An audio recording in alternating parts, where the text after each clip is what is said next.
We had an inflation report come out in the last several days. Anything you want to go through with it? I think we're going to continue to see persistent inflation. I don't think we're going to see things like we did coming out of COVID, 8-9%.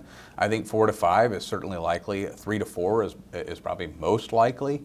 And a lot of things have turned. Where we saw 2%, where the geopolitics of the last couple of decades were globalization.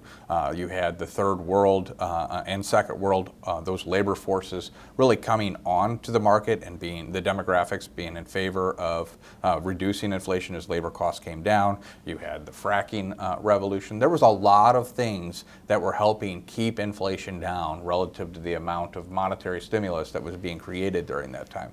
Those trends are unwinding. Now, once again, not saying 8 or 9%, but I think the Federal Reserve will be surprised on how persistent inflation is there.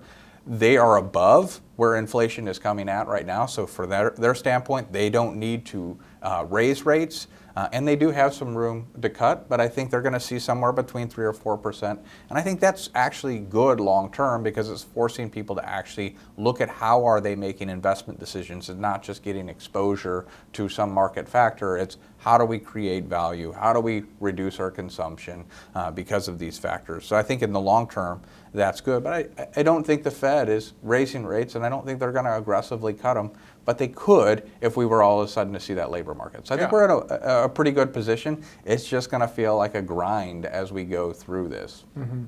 That's a great summary, right? Because Powell gave a speech earlier in the week where that's what he said. Because the market, you're going to get, during these headlines, you're going to get people that do doomsday headlines that come on TV and say the Fed needs to raise rates. And like you said, he just said, we don't. If inflation's trending at what you just said at 4% and they're at 5.5% on their rates, they still would consider that restrictive, but they don't need to cut rates at that point.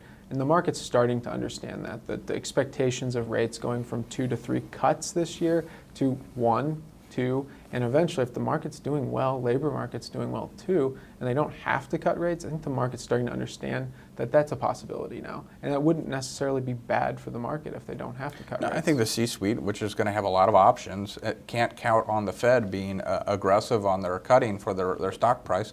So they're going to look at their P&L and figure out how can they add value that way. So I actually think this shapes out as a much better economy, a much healthier economy than just looking for the Fed to be accommodative to make the market go up.